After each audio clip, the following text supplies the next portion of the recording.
is valued on market for 100,000. That means that there is a human being out there somewhere who is willing to pay 100,000 for this house.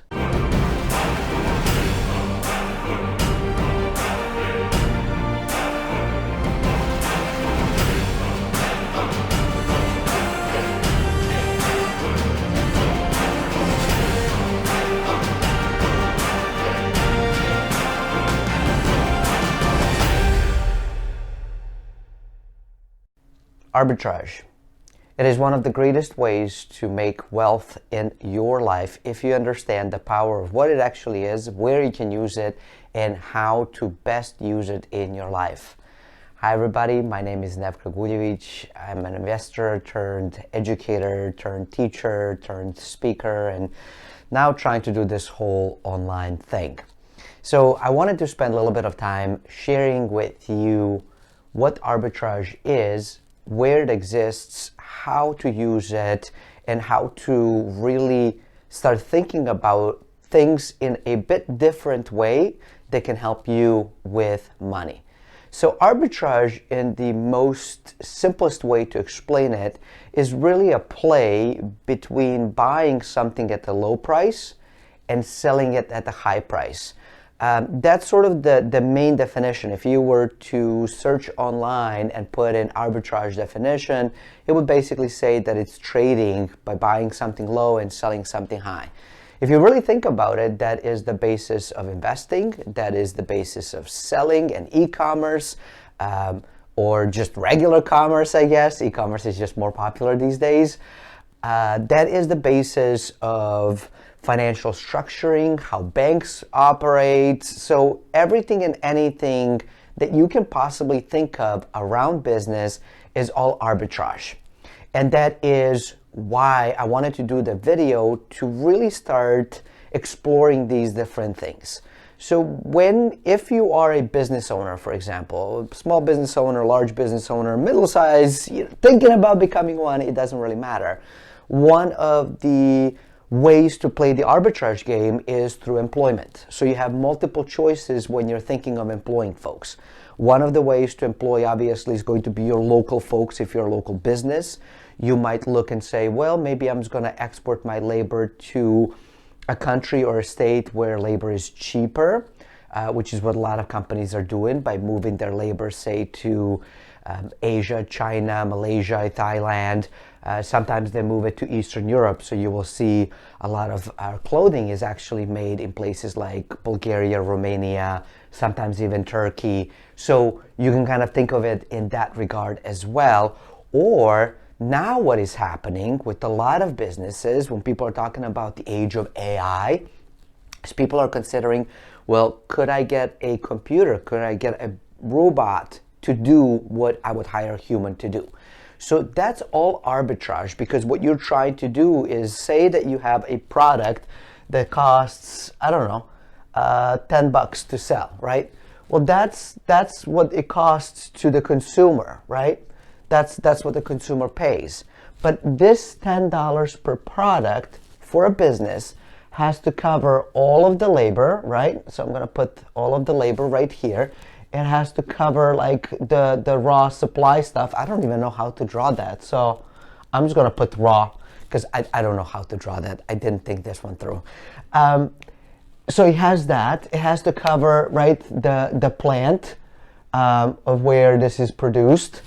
It has to cover the transportation of how are you going to get my space car. Of how are you going to get whatever that product is to the customer. So if you have a website, if you have hosting services, if you have email service provider, if right, everything and anything you can possibly think of what it would take to pay has to be covered by this cost. So and then whatever is left, there has to be something left, otherwise it's not profitable business. Whatever else is left goes to the owner. So you have to think through things. So let's take this sweatshirt, for example. This hoodie, right? There has to be, well, I presume it's mostly cotton. I don't know. I didn't check, but it is mostly cotton. So, right? So you have to actually find a farmer who grows the cotton and is able to pick it, and then they have to actually go in and turn it into a knit. Well, all of that costs money. After that, somebody has to put that into some sort of shirt. Then this has to be sized, has to be cut, has to be sewn. Things have to be printed on it. Then it has to be posted somewhere so that I can see it, right? Then it has to be shipped over to me, and all of that costs money. So when I pay, say, $20 for the hoodie, or $50 for a hoodie, or $10 or whatever, that $10, $20, $50 needs to cover all of the expenses and leave some profit for the business owner, and also pay for taxes. A lot of times people forget about taxes. Don't forget about taxes. You have to pay those as well. That's really what ends up happening. So in order for me to increase my share profitability, this is where arbitrage comes in. I can start looking at all of these different places and see, are there cheaper options that I can go in and play with? A lot of times business owners focus on this component and want to drive the price down, right? In order to, well, a lot of times they do it to be competitive with the other people, but that's a silly way to compete. There are better ways to compete. There are better ways to do this stuff by creating better offers, higher quality products, and so on. So we can talk about that stuff at some point later on. Right now I want to focus on arbitrage. But it really ends up being to say, where can I get this cheaper? So maybe I have been getting my materials from, I don't know, Egypt. Egyptian cotton is known to be really, really good. So maybe I say, well, can I find as high quality of a cotton, but maybe not at the same price that I have been paying? Maybe Turkish cotton is just as good, but it's cost a little bit less. Maybe I'll switch there. That's what arbitrage is. When we're talking about investing, for example, arbitrage exists also within the investment world. And here is kind of how it works. Now, the part with the arbitrage, you're not going to be able to play a lot of it with one stock, for example. So if you wanted to invest in, say, Amazon, you can't play arbitrage with the Amazon stock, just because one share of Amazon stock is exactly the same as one share of Amazon stock, right? Like stock number 1,000,001 and 1,000,002 look exactly the same, cost exactly the same, and do exact same thing for you, the investor. So you can't play the arbitrage game in that regard. But what you can do is maybe play it with two different companies. So maybe you will play it with something that is similar to Amazon. And I've picked a horrible company to try to find something similar. So maybe let's switch it to, like, I don't know, Ford and Chrysler, or GM, right? Similar. They're in similar industries, doing similar things. And so you could play potentially arbitrage if you're thinking there. Where really I want to focus on playing the arbitrage game is the idea when it comes to real estate. As you likely know, I am enamored by real estate. Not because of what it is. I really could care less. I am asset agnostic, so to say. I just like what assets can or cannot do for me, and how they can benefit me and my financial picture. So I'm not necessarily married to real estate. It just happens to provide best scenario for me and my family.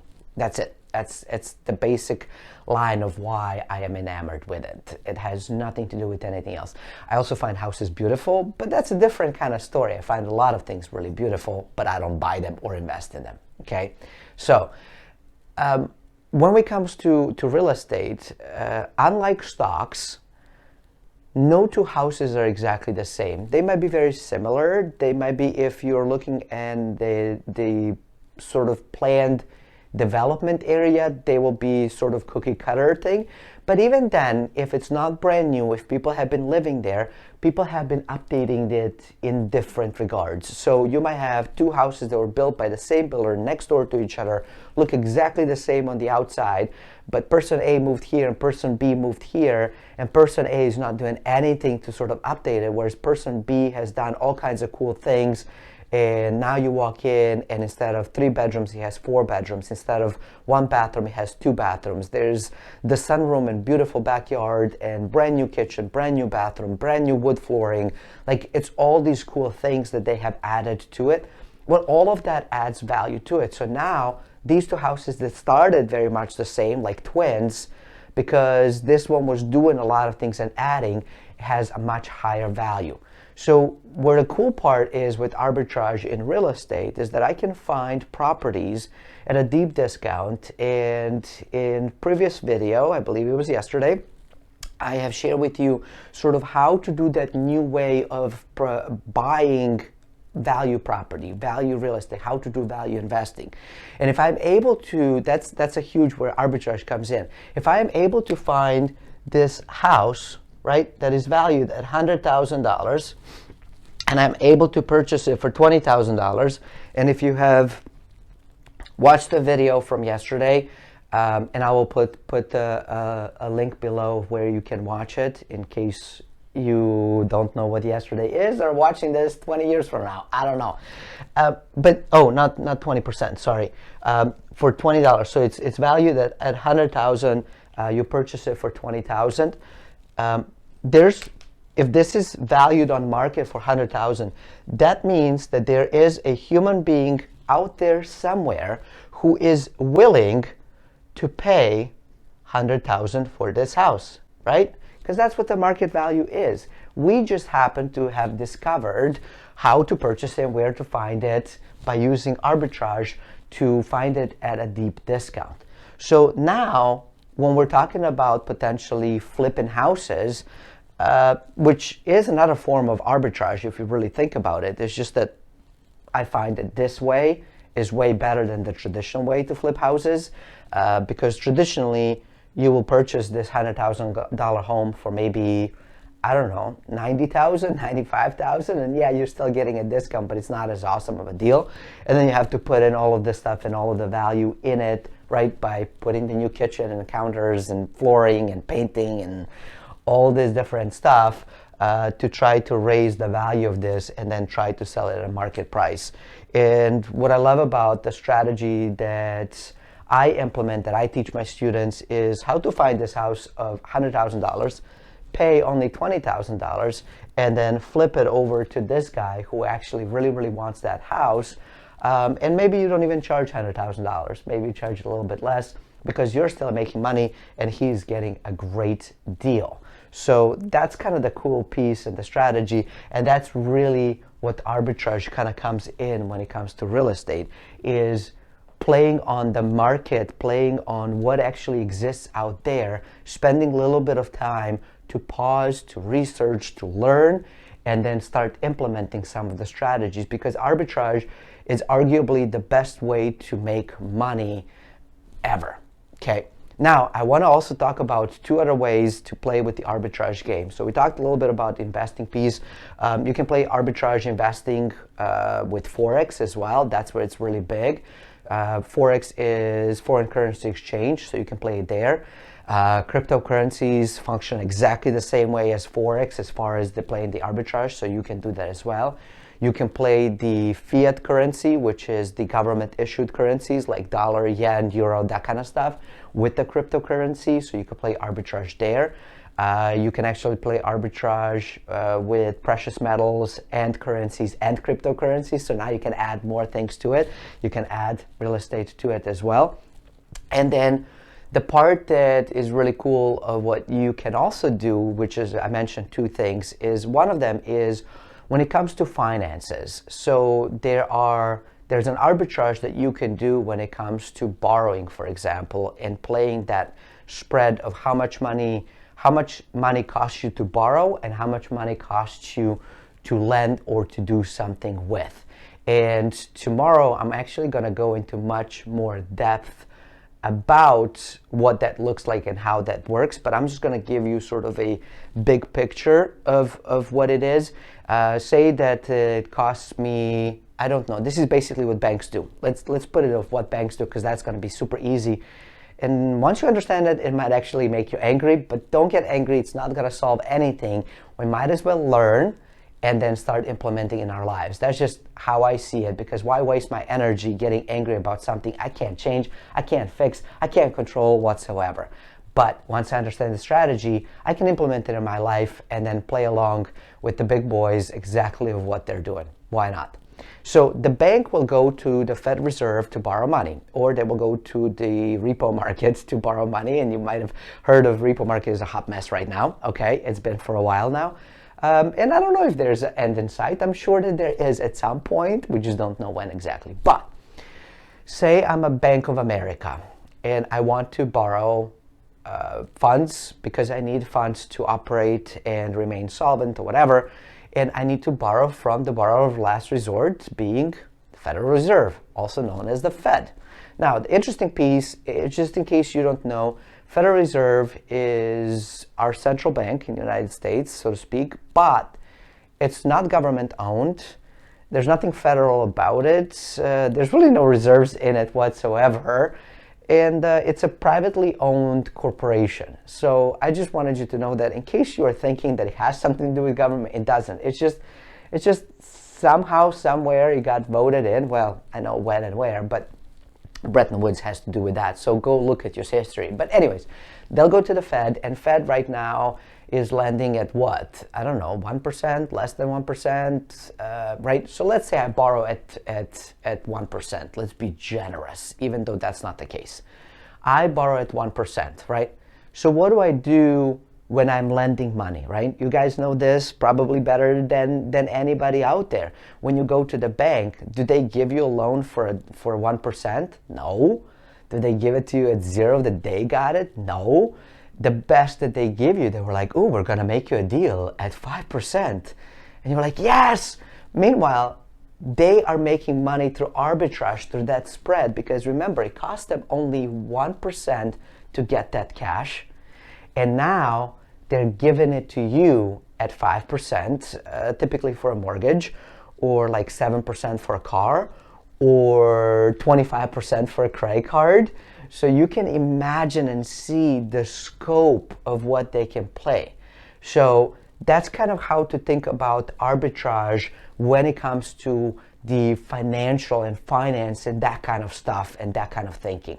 So that's the cool piece that exists with it. And then final piece of arbitrage that I want to talk about here today has to do with playing the online game of arbitrage and the prices that sort of you can't really control or regulate internet, even though people have trying. But if it's free, if it's globally free everywhere, we don't have a legal entity to control every country in the world. We don't have the world police, at least not yet, that I know of. Although the United States sometimes does attempt to play that role, but they don't get involved in all of the aspects. They just get involved in really, really big ones for whatever reason. That's politicking. I don't want to get into that.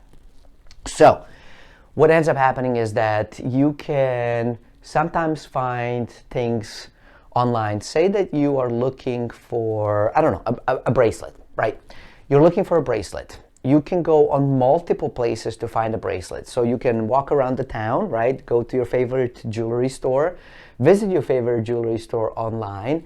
You can go to Amazon.com, which is a lot of people do. You can maybe go to Alibaba or Baidu. You can go to Facebook Marketplace. You can go to Craigslist. You can go to Shopify. You can just search like cool bracelets, bracelets. And Etsy might have some. So there's all these different platforms that exist that are selling sometimes very much the same thing at a different price.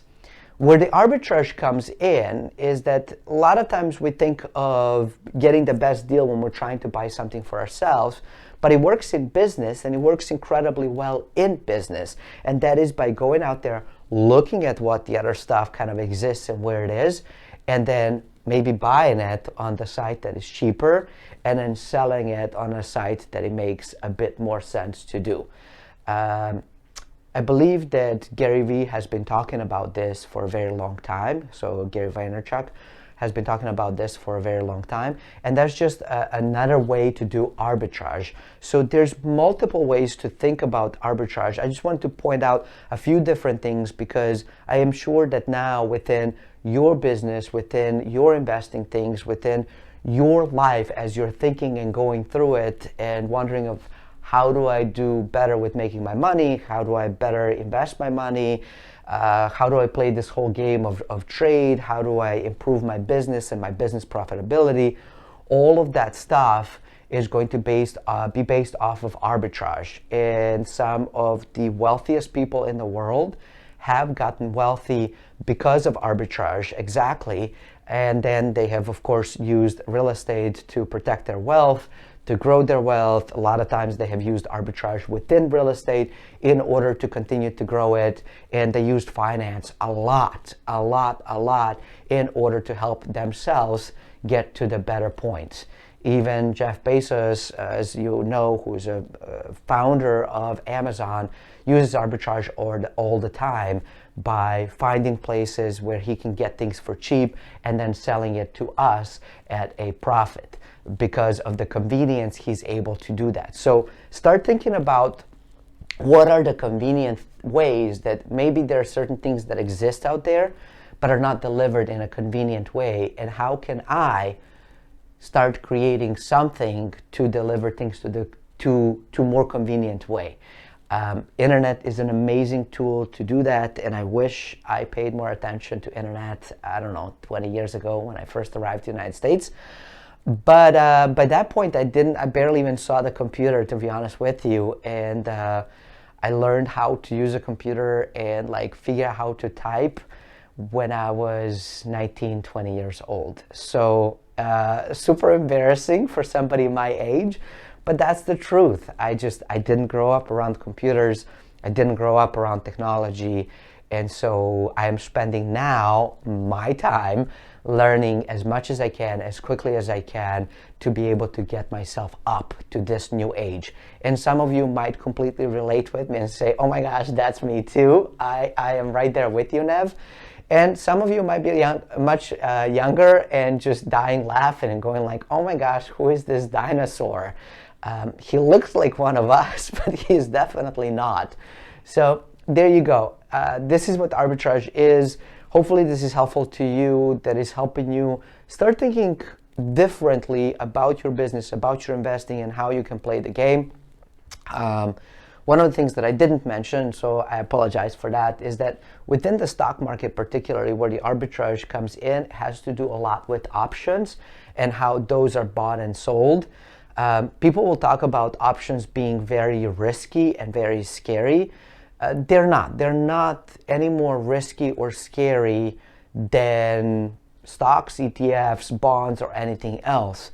It's just you got to spend time learning how to buy options, how to sell options, whether you go with calls, whether you go with puts, and there are a lot of different strategies with it. And I personally find that options are a much cooler way to invest in paper assets, if that's your investment of choice, than just buying stocks and holding on to them, because options do give you arbitrage. So when I was talking about stocks, like you can't do it just within equities right there, unless you play different companies or different industries, but you can do it within the same business.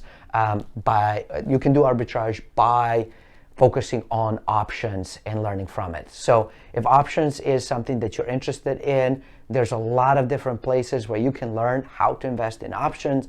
There's a lot of really cool books, and I encourage you to spend some time, a little bit of money to go and learn before you just go and do it.